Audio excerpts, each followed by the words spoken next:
8장에서 12장까지 10가지 재앙에 대해서 성경은 기록하고 있습니다. 바로의 완악함은 이집트 땅에 하나님의 진노가 쏟아지게 했습니다. 그 하나님의 진노는 10가지 재앙입니다. 이 재앙으로 인해서 수많은 이집트인들이 목숨을 잃게 됩니다. 그리고 히브리 노예들도 더욱더 처참한 신세로 전락하게 됩니다. 오늘 읽은 7장 17절에서 18절 같이 읽습니다. 7장 17절에서 18절 읽습니다. 시작. 여호와가 이같이 이르노니 내가 이로 말미암아 나를 여호와인 줄 알리라.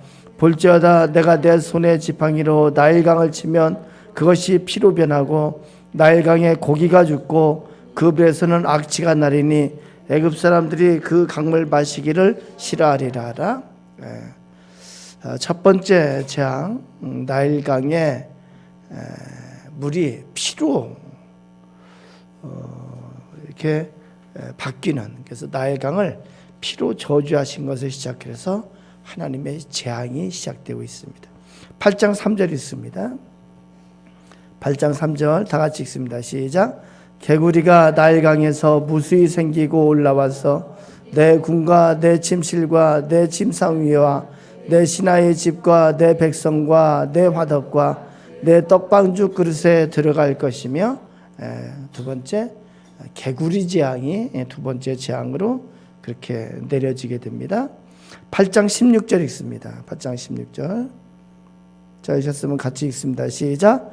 여호와께서 모세에게 이르시되 아론에게 명령하기를 내 지팡이를 들어 타 땅에 티끌을 치라 하라. 그것이 애굽 온 땅에서 이가 되리라. 그래서 세 번째 재앙이 이 재앙입니다. 땅의 티끌들이 이가 됩니다. 8장 21절입니다. 8장 21절 같이 읽습니다. 시작.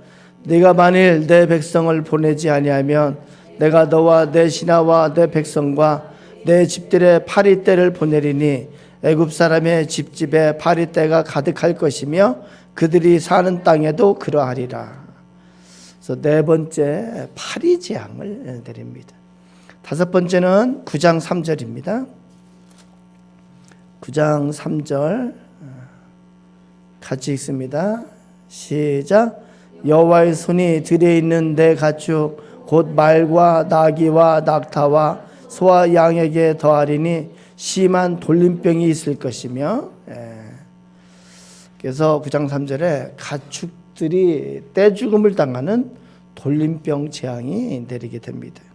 9장 9절입니다. 9장 9절 여섯 번째 재앙입니다. 같이 읽습니다. 시작. 그 재가 애굽 온 땅에 티끌이 되어 애굽 온 땅의 사람과 짐승에게 붙어서 악성 종기가 생기리라. 그래서 악성 종기 재앙이 내리게 됩니다. 일곱 번째 재앙은 9장 19절입니다. 9장 19절 일곱 번째 같이 있습니다. 이제 사람을 보내어 내 가축과 내 들에 있는 것을 다 모으라. 사람이나 짐승이나 무릇 들에 있어서 집에 돌아오지 않는 것들에게는 우박이 그 위에 내리리니 그것들이 죽으리라 하셨다라 하신지라. 일곱 번째 재앙은 우박 재앙입니다. 여덟 번째 재앙은 10장 5절입니다. 10장 5절 같이 읽습니다. 시작. 메뚜기가 지면을 덮어서 사람이 땅을 볼 수 없을 것이라. 메뚜기가 내게 남은 그것 곧 우박을 면하고 남은 것을 먹으며 너희를 위하여 들에서 자라는 모든 나무를 먹을 것이며. 여덟 번째 재앙은 메뚜기 재앙입니다. 아홉 번째 재앙은 10장 22절에서 23절까지입니다. 10장 22절에서 23절까지 같이 읽습니다. 시작. 모세가 하늘을 향하여 손을 내밀매 캄캄한 흑암이 3일 동안 애굽 온 땅에 있어서 그 동안은 사람들이 서로 볼 수 없으며 자기 저소에서 일어나는 자가 없으되 온 이스라엘 자손들이 거주하는 곳에는 빛이 있었더라. 아홉 번째 재앙은 흑암 재앙입니다. 마지막 열 번째 재앙은 11장 5절입니다.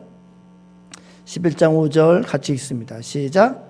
애굽 땅에 있는 모든 처음 난 것은 왕 위에 앉아 있는 바로의 장자로부터 맷돌 뒤에 있는 몸종의 장자와 모든 가축의 처음 난 것까지 죽으리니, 그래서 마지막 10번째 장자 재앙입니다.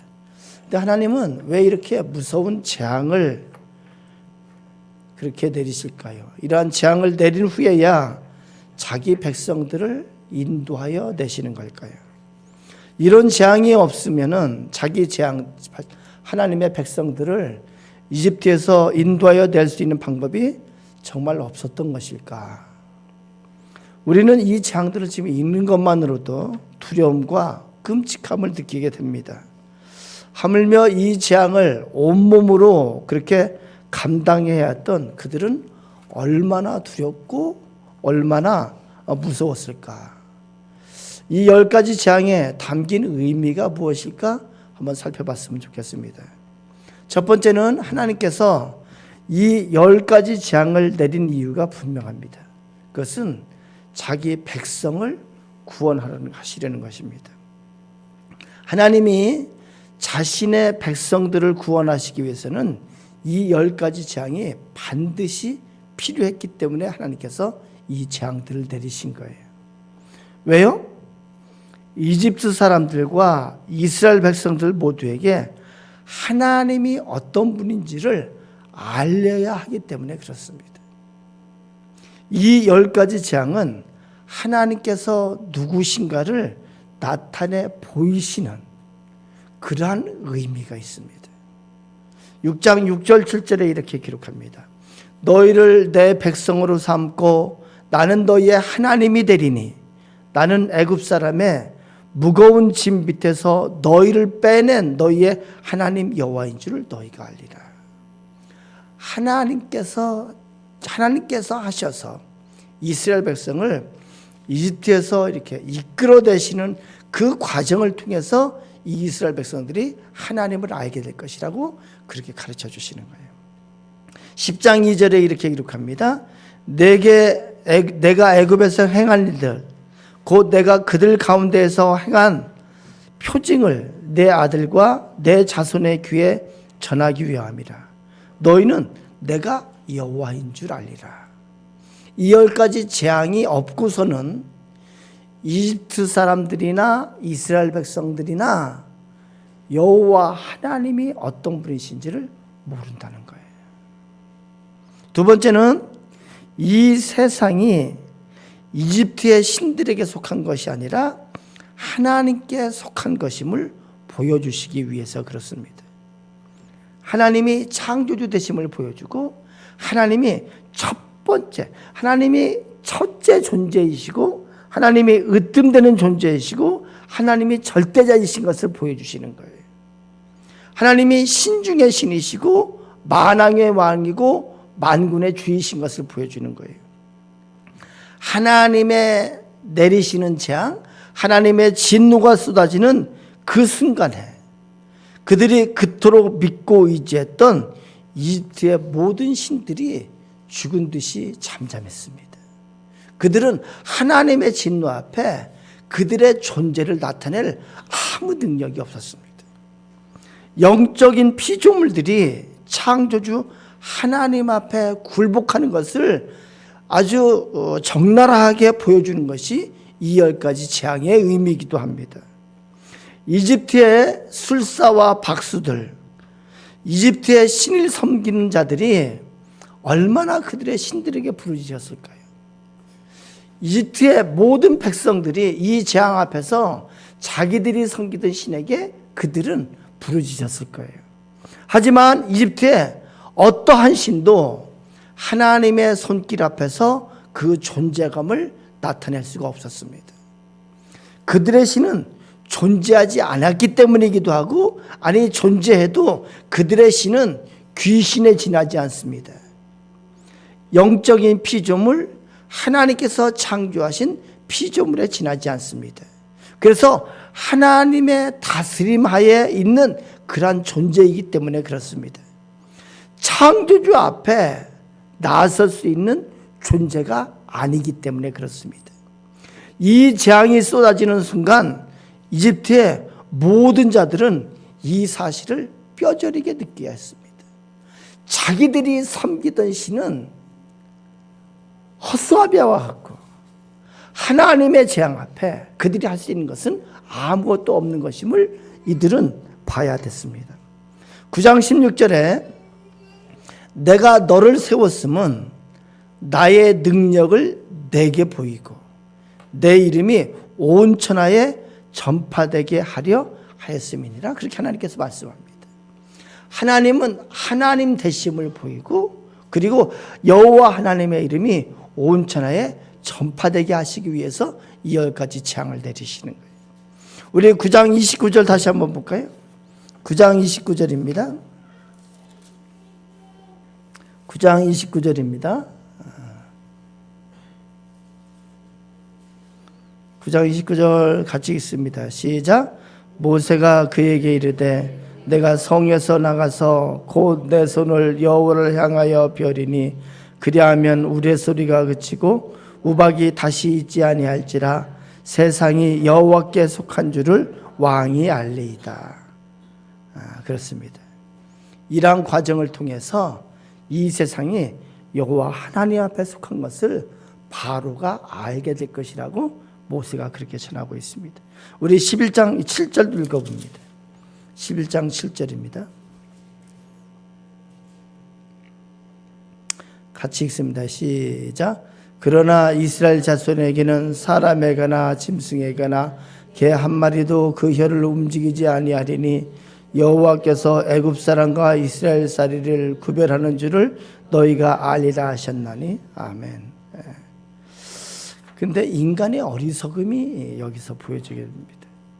인간의 어리석음이 뭐냐면은 이 진노의 손길이 나타날 때 비로소 하나님의 권능을 그때 보는 거예요. 하나님의 사랑의 능력 앞에서는 그 능력을 알지 못하는 그런 어리석음이 있습니다. 하나님의 기다리심, 하나님의 인내하심, 그 앞에는 하나님의 능력을 깨닫지 못하는 거예요. 우리가 요즘 아모스서를 큐티하고 있는데 아모스에서도 나타나는 것이 뭐냐면 여호와의 날이에요. 그것은 하나님의 진노의 손길이 나타나서 이스라엘을 멸망시키는 날이에요. 그런데 참 어리석게도 멸망하는 그 순간이 되었어야 하나님 앞에 무서움을 깨닫고 하나님의 존재를 알게 되는 거예요. 이것이 인간의 어리석음입니다. 참으로 어리석음이에요. 하나님의 사랑 가운데 있을 때 하나님의 크심을 알아야 될 텐데 하나님의 사랑 가운데는 하나님의 크심을 알지 못하고 하나님의 진노의 손길이 될 때야 그때야 비로소 하나님이 어떤 분인지를 알게 되는 거예요.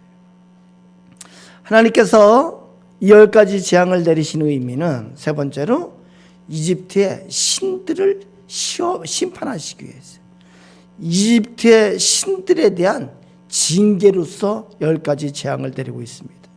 이 10가지 재앙들은 모두 이집트 백성들이 섬기던 신들에게 내리신 재앙이에요. 이집트 백성들이 섬기던 신들에게 벌 주시는 것으로서 그들의 신들을 공격하는 것으로서 하나님께서 재앙을 내리신 거예요. 더 이상 이 이집트 백성들이 섬기던 이것들이 신이 될 수 없음을 그들의 눈앞에서 보이셨습니다. 자, 한번 설명을 해보겠습니다. 첫 번째 재앙, 나일강에 대한 재앙이에요. 이집트인들은 나일강을 신처럼 섬겼어요. 나일강을 생명의 근원으로 경배하고 있었습니다. 그 이집트 백성들이 그렇게 생명의 근원으로 그렇게 경배하고 있던 나일강에 대해서 하나님께서 진노를 내리시는 거예요. 이 재앙은 나일의 수호신으로 알려진 크눔이라는 신이 있고 나일의 악령이며 다산의 신인 하피, 그리고 유명한 지하세계의 신 오시리스, 이런 신들을 포함해서 수많은 강의 신들에게 내리신 하나님의 징계, 하나님의 진노의 손길이에요.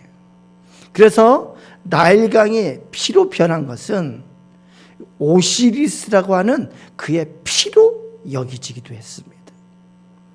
나일강을 피로 변하게 하고 물고기의 상징인 신 하토르와 네이트에 보호받는 것으로 여겨졌던 물고기들을 죽임으로 말미암아 이집트의 경배의 대상을 부끄럽게 했을 뿐만이 아니고 오직 여호와 하나님의 손에 의해 생명이 유지되고 있는 것을 보여주셨어요.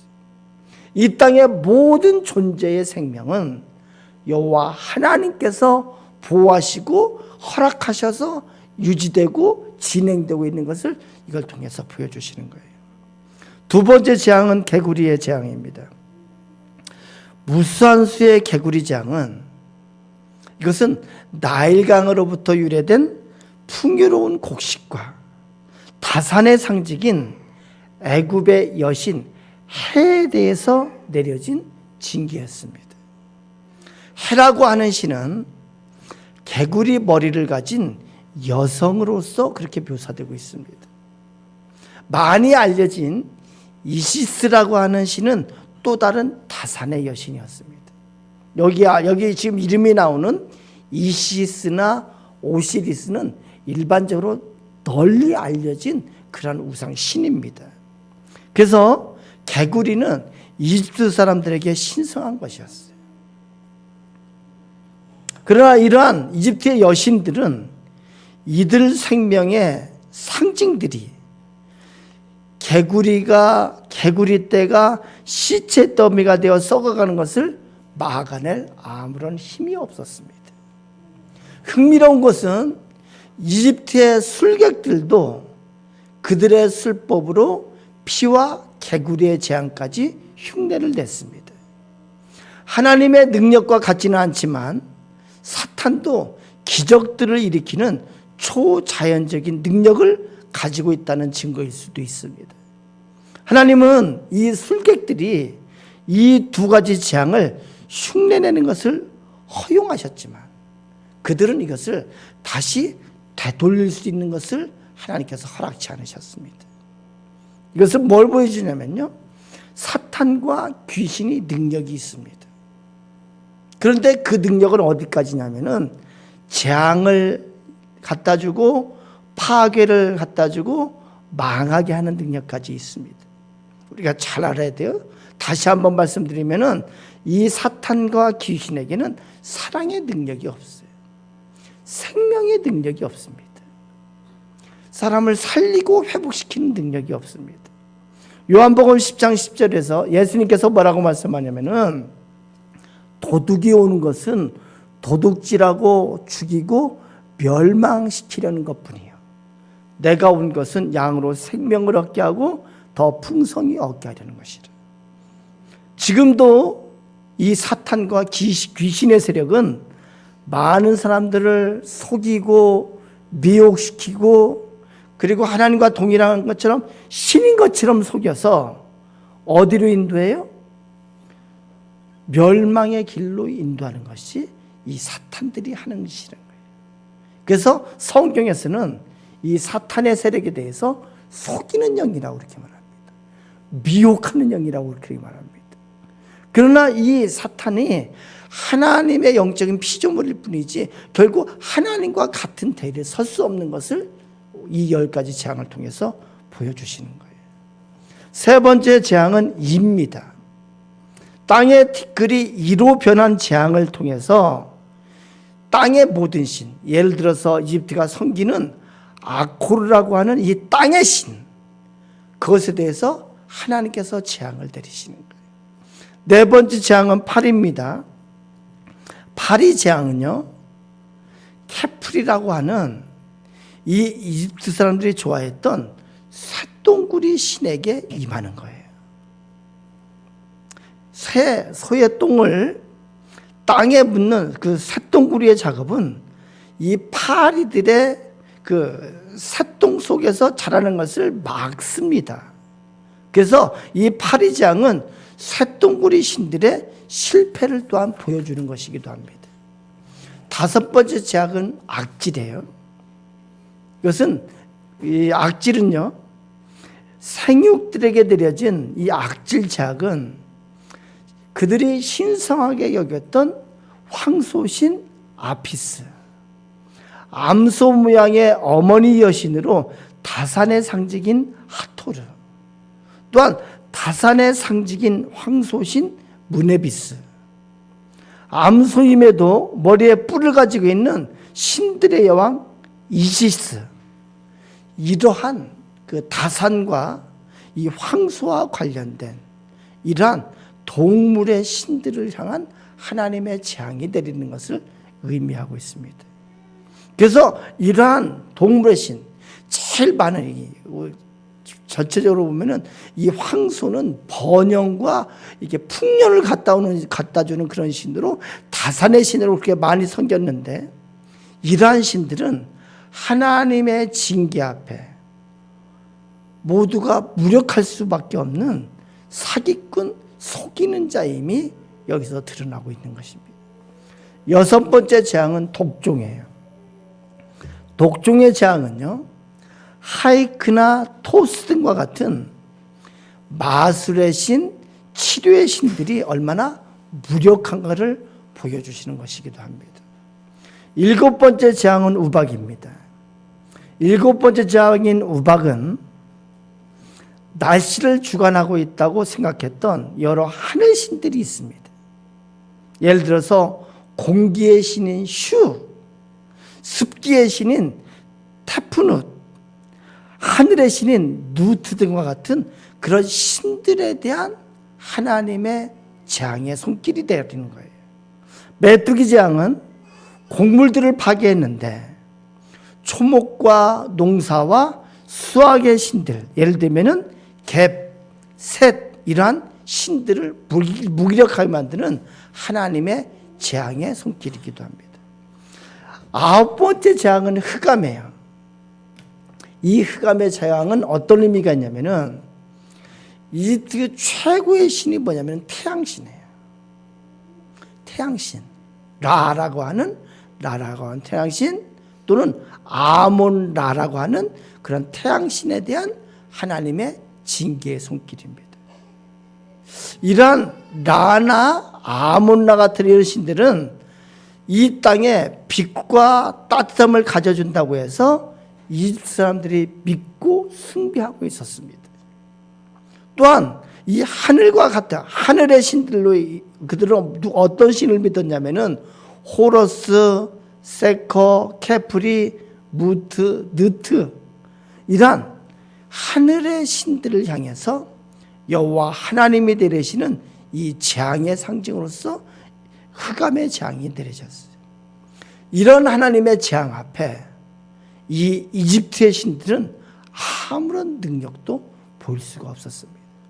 그것은 하나님 앞에서 그들의 능력을 보일 수 있는 길이 없었기 때문에 그렇습니다. 열 번째 재앙은 장자예요. 마지막으로 장자가 죽는 열 번째 재앙은, 이것은 뭐냐면은 바로 파라오의 신성에 대한 하나님의 징계였습니다. 이집트인들에게 있어서 파라오는 신과 같은 존재예요. 그래서 이 오시리스 신과 태양신의 화신으로서 그렇게 이 파라온들이 그렇게 자기를 꾸미고 그렇게 자기를 나타냈습니다.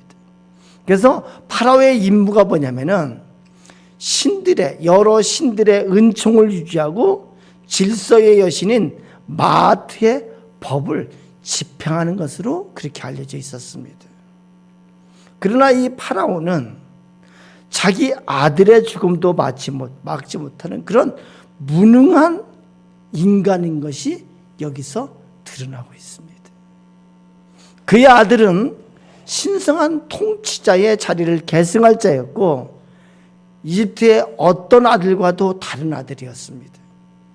그러나 이 열 번째 재앙을 통해서 여호와 하나님만이 생명의 주인이심을 보여주셨습니다. 이 열 번째 재앙을 통해서 여호와 하나님만이 죽음과 삶을 주관하시는 절대적인 신이신 것을 오늘 보여주고 있습니다. 사랑하는 여러분, 이 땅에는 많은 신들이 있습니다. 이 세상에 많은 사람들이 각자 자기가 믿는 신들을 향해서 복을 구하고 재앙을 물리치려고 그렇게 갖가지 노력을 합니다. 하지만 어떤 결과가 있었습니까? 이 땅에 이름 붙여진 수많은 종류의 신들이 사람들의 내세와 현세의 문제를 궁극적으로 해결한 적이 있었습니까? 이 땅의 신들은 단지 두려움을 갖다 주고 공포를 갖다 주고 불안을 조성해서 사람들의 영과 육을 유린하는 것만 하고 있어요. 미혹하는 짓을 해요. 거짓된 영이라고 그렇게 성경은 말합니다. 그 어떤 신도, 그 어떤 귀신도 인간의 영과 육의 문제를 해결할 수 없음을 오늘 성경은 우리에게 보여줍니다. 성경에서 말씀합니다. 요한복음 10장 10절 다시 말씀드리면은 이 세상의 영, 이 세상의 신, 귀신은 미혹하는 영이고 속이는 영이라고 그렇게 말씀하고 있습니다. 이 세상의 영은 도둑과 같이 도둑이 온 것은 도둑질하고 죽이고 멸망시키려는 것뿐이라고 성경은 그렇게 말씀합니다. 예수님께서 뭐라고 말씀하냐면은 내가 온 것은 예수님께서 하나님 되신 예수님께서 이 땅에 오신 것은 양들로 생명을 얻게 하고 더 풍성히 얻게 하려 함이라 그렇게 말씀하고 있습니다. 이 땅의 신들은 이 땅의 귀신들은 하나님의 피조물일 따름입니다. 영적인 피조물일 따름입니다. 차원적으로 하나님보다도 훨씬 밑에 있는 차원이란 뜻이기도 합니다. 성경에는 이 귀신들을 이 세상의 공중의 권세 잡은 자라고 그렇게 말합니다. 그 미혹함으로 이 세상을 사로잡고 있다는 것이기도 합니다. 그런데 그것은 일시적인 눈가림일 뿐이지 절대로 인생의 궁극적인 해결책이 될 수가 없습니다. 그런데 지금 우리 주변에는 이런 사실을 알지 못하고 여기 귀신에게 미혹되어 살아가는 그런 사람들이 얼마나 많은지 모릅니다. 무지와 어리석음의 현실에서 벗어나야 할 텐데 그들을 인도할 수 있는 그것은 그리스도밖에 없습니다. 오직 하나님만이 참되시고 살아계신 신이십니다. 성경은 그래서 하나님을 신 중의 신이라고 말하고 하나님이 하나님의 권능의 손길을 나타내지 않는다고 해서 하나님의 능력의 손길을 나타내지 않는다고 해서 많은 사람은 하나님을 부인하고 하나님을 거부합니다. 하나님을 만으로 여깁니다. 참 저는 안타까운 것이 하나님을 알지 못하기 때문에 하나님의 기다리심, 하나님의 인내하심을 깨닫지 못하고 수많은 사람들이 하나님을 거부하는 거예요. 하나님을 만으로 여기는 거예요. 아모스서를 큐티하는데 하나님께서 약속한 여호와의 날에 대한 그러한 예언이 계속 나옵니다. 그 여호와의 날은 하나님 앞에 불의한 자들에 대한 하나님의 권능의 손길이 나타나는 날이고 그것은 심판으로 나타나고 그것은 멸망을 시키는 하나님의 손길이 나타나는 그러한 날로서 그렇게 하나님 성경에서는 여호와의 날을 보여주십니다. 이 여호와의 날이 되면은 하나님의 절대자 되심을 모두가 볼 것이라고 하나님께서는 그렇게 말합니다. 우리가 알아야 되는 것은 하나님은 이렇게 심판 하나님, 공의 하나님이시기도 한데 하나님은 사랑의 하나님이십니다. 하나님은 사랑의 능력 때문에 하나님의 진노하심을 하나님 앞에 불의함에 대한 하나님의 진노하심을 이렇게 나타내지 않고 있을 뿐이지 하나님의 진노하심을 그렇게 이렇게 제어하고 있을 뿐이지 우리가 하나님의 능력을 본다고 해서 하나님의 전능하신 하나님의 능력을 간과하면 안 되는 거예요. 하나님의 참된 능력은 귀신이 따라할 수 없는 사랑의 능력이 있는 것을 성경은 우리에게 가르쳐주고 있습니다. 작년 연말부터 저는 혼자서 하나님에 대해서 묵상하면서 얼마나 하나님을 믿는 것이 감사한지, 저 혼자 저희 집사람한테도 가끔 그랬어요. 나는 하나님이 참 좋다. 하나님의 전능하심이 좋고 하나님의 인내하심 때문에, 하나님께서 기다려 주셨기 때문에 내가 구원받은 그 사실이 너무 감사하고, 하나님의 변함없으심에, 하나님의 성실하심 때문에 하나님이 너무 좋고, 하나님은 사랑으로 가득 차 있는 그것 때문에 하나님이 너무 좋고, 하나님께서 예레미야 29장에 직접 말씀하십니다. 하나님께서 너희를 향한 나의 생각은 내가 아나니 내가 너에게 주려는 것은 두려움이 아니고 재앙이 아니고 너에게 평강을 주려 함이고 너희에게 장래의 소망을 주려 하심이라고 하나님께서 그렇게 말씀하십니다. 하나님께서는 오늘 10가지 재앙을 내리시는 중에도 하나님의 백성들을 보호하셨습니다. 온 이스라엘 자손들이 거주하는 곳에는 빛이 있었더라. 온 땅에 흑암이 내리는 중에도 하나님의 자녀들에게는, 하나님의 백성들에게는 흑암이 아니고 빛이 있었더라. 성경은 기록하고 있습니다. 온 이집트 땅을 재앙이 휩쓸고 있을 때에 하나님의 자녀들은 머리카락 하나도 상하지 않았습니다. 이집트 천지를 흑암이 덮을 때도 하나님의 자녀들은 빛 가운데 있게 하셨습니다. 저는 이것을 보면서 이 세상의 마지막에 여호와의 날에 하나님께서 심판의 손길을 내리실 때에 똑같은 일이 일어날 것임을 저는 확실하게 믿습니다. 모두가 불의 가운데 있어서 하나님 앞에 심판을 받아서 둘째 사망 불못에 던져질 때에 생명책에, 하나님의 생명책에 기록된 하나님의 자녀들은 심판을 받지 않고 하나님 나라의 잔치에 참여할 것을 성경은 약속하고 있습니다. 저와 여러분 모두가 생명책에 이름이 기록되어서 모두가 심판을 받을 때 하나님의 상급의 심판을 받고 하나님 나라의 잔치에 참여할 줄을 저는 믿습니다. 사랑하는 여러분, 지금도 하나님은 여전히 살아계십니다. 나와 내 주변에서 나를 보호하시고 인도하시는 하나님의 손길이 있는 것을 믿습니다. 저는 출애굽기를 통독하고 나서, 출애굽기를 읽고 나서 기도하면서 저는 그 기도를 자주 해요.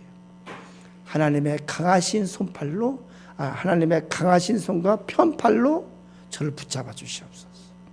이스라엘 백성을 그렇게 잡아주시고 인도하셨던 하나님의 강한 손과 편팔의 역사는 지금도 계속 되는 줄로 믿습니다. 그래서 다윗은 이렇게 고백합니다. 사망의 음침한 골짜기로 지날지라도 해를 두려워하지 않을 것은 주께서 나와 함께 하심이라. 주의 지팡이와 막대기가 나를 안위하시나이다. 아멘, 할렐루야. 사랑하는 여러분, 헛된 신들과 거짓 신들을 버려야 합니다. 철저히 버려야 됩니다. 이 거짓 신들에 대한 그의 미혹함에 속지 말아야 합니다. 사람이든 형상이든 신의 이름이 붙여진 것은 모두가 다 거짓된 것입니다. 여러분, 그래서 우상숭배는 흉내도 내지 마십시오.